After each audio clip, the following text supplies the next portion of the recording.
Hey guys, how's it going? Welcome to my video. Just want to give you guys, um, just want to make a video about what happened to me about a couple days ago in my car, and got it fixed since. But I had a no crank, no start issue with my car. Basically, the car worked fine all day. I drove it pretty much all day, back and forth, doing a whole bunch of stuff, and I stopped at a Arby's. I stopped at an Arby's to get some food, and pretty much ate there.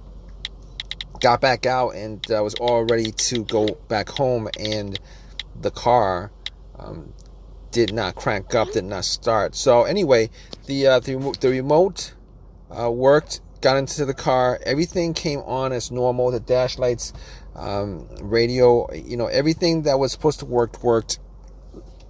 And but it wouldn't crank up, it wouldn't crank, it wouldn't start up, it wouldn't crank, obviously. So at that point I was kind of, I tried it at least 4 or 5 times to try to get it to crank, but all I heard was like a click on each try. So basically what I did was I got out, turned on the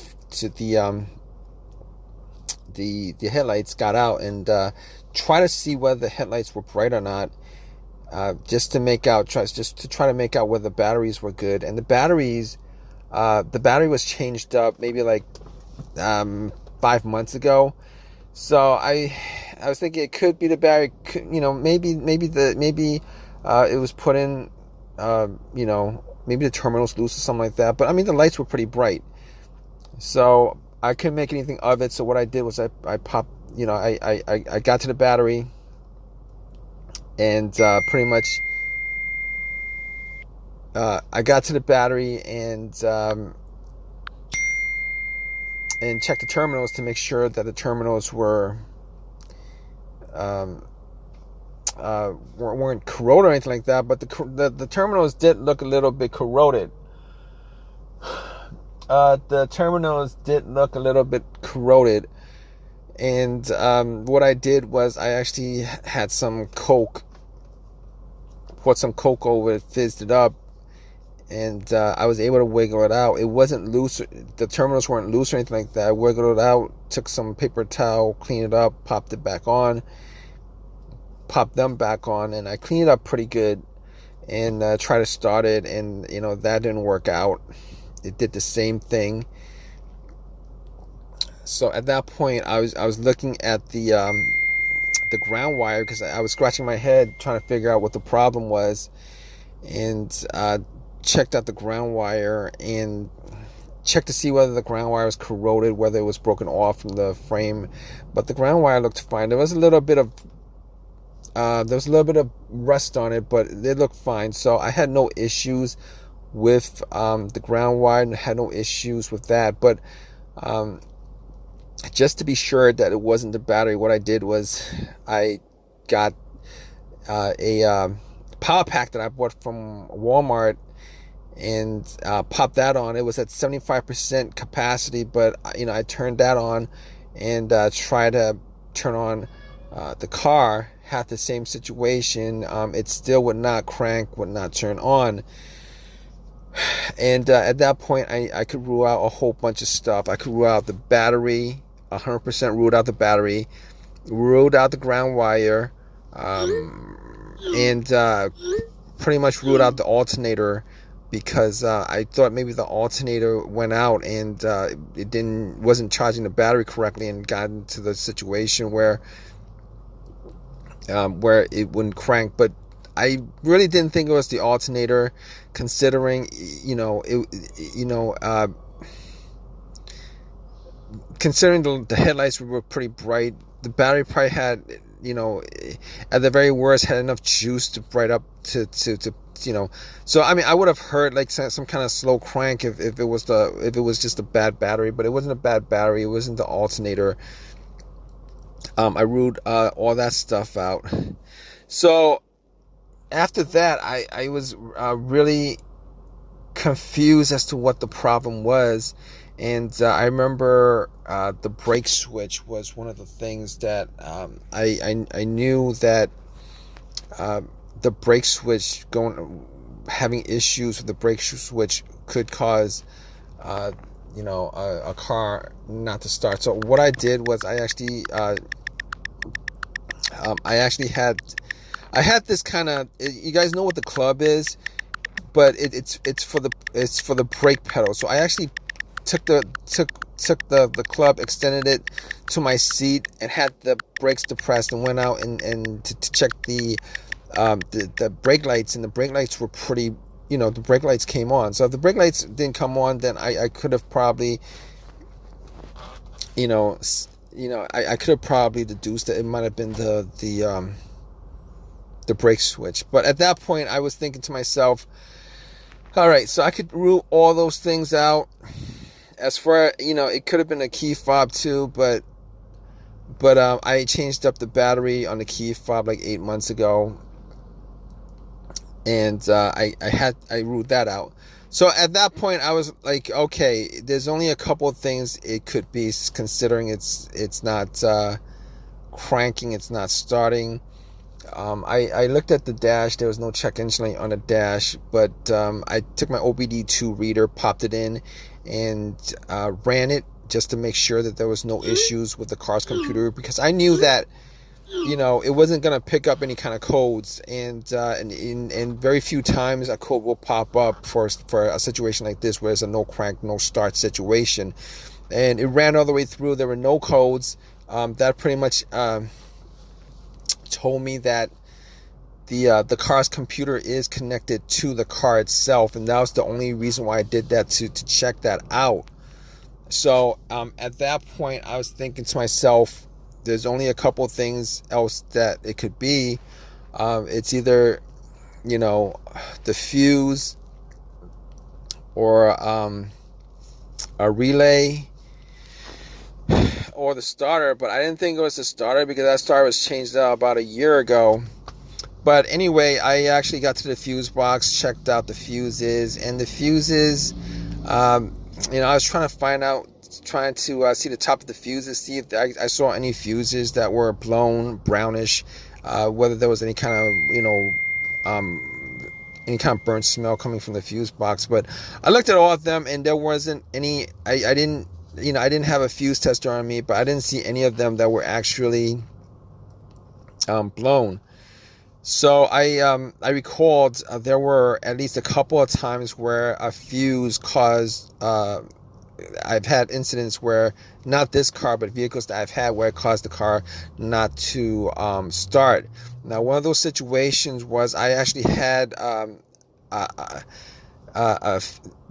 I believe the fuse to the ECU was blown, and what happened was the car would crank, but it wouldn't turn over, because there was it was either to the ECU or to the car's fuel pump.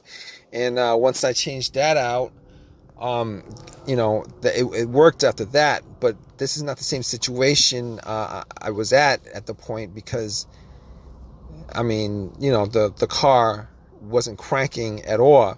The other time I had a fuse issue where it caused the car not to start was, I believe it was on a Honda Accord, where I was getting no power at all to any portion of the car.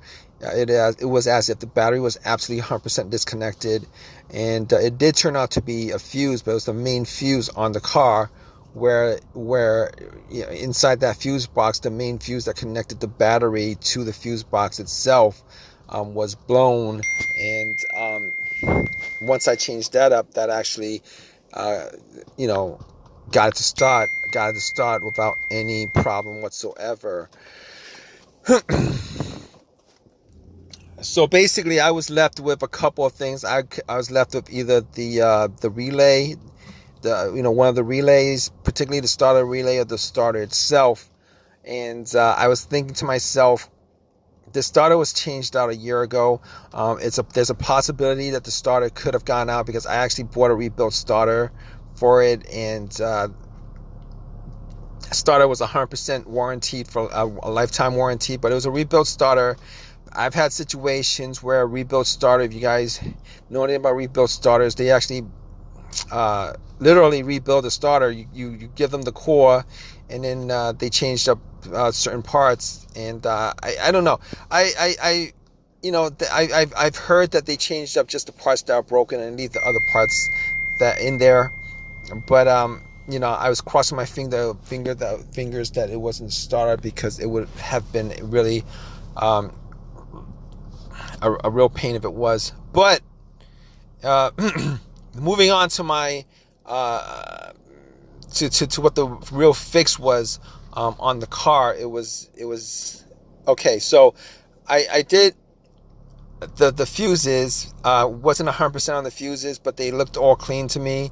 And got to the relays themselves, and I was looking at the relays, and I was thinking to myself, I was hearing a click.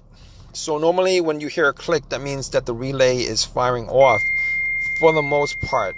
A lot of times when you hear a click, and every time you try to start your car and it's not turning, it's not cranking, you hear a click, normally it's the relay that you're hearing. But I looked at the relay, popped it out, the starter relay, and I was looking at it just to see whether there was any kind of corrosion on there or anything that could have caused it to have issues and stuff like that. And couldn't see anything, couldn't see any issues with it. I was trying to listen to the relay when I tried to start it, and what it did was it did the same thing. I heard it. It clicked. So I didn't think it was the relay, but I was thinking to myself, probably should change up the relay, see if there's another relay in the box, and which is what I did. I took another relay that had pretty much the same voltage. It was just a similar relay. Popped it into the starter relay, took the starter relay out, the old one, popped it in, and then got back in and tried to start it, and the car started up just like that, started up fine. At that point, I knew that it was the relay that was causing the car not to start. Even though it was firing off, I think it was malfunctioning or something like that. Normally, with my experiences, when a relay is causing the issue, normally the relay is just 100% dead. You wouldn't hear anything firing off on it, but it did fire off. So what I did was I drove it to AutoZone. Bought another relay, popped it in, and it's been 3 days. Haven't had a single issue since. At all. I haven't had a single issue since at all, and I'm pretty glad that it wasn't the starter, because between just popping out a relay and popping it in versus changing out a starter, I really am glad that it wasn't a starter. In any case, if you guys are still watching this, I hope that this has helped you guys out. If you guys are having a no crank, no start situation, just pretty much just follow the steps that I went through, as far as going through the list of things that I went through, as far as the battery, the ground wire, the fuses, the relay, the alternator starters. It's gotta be the fob key. Chances are it's gonna be like one of those things. Chances are it's probably gonna be one of those things. Hopefully it's something that is easy to fix, as it was for me. Regardless, I hope you guys enjoyed this video. If you guys have a comment, please leave a comment in the comment section. Please give me a thumbs up. Please subscribe. I really appreciate you guys watching this video. All right, guys, take care.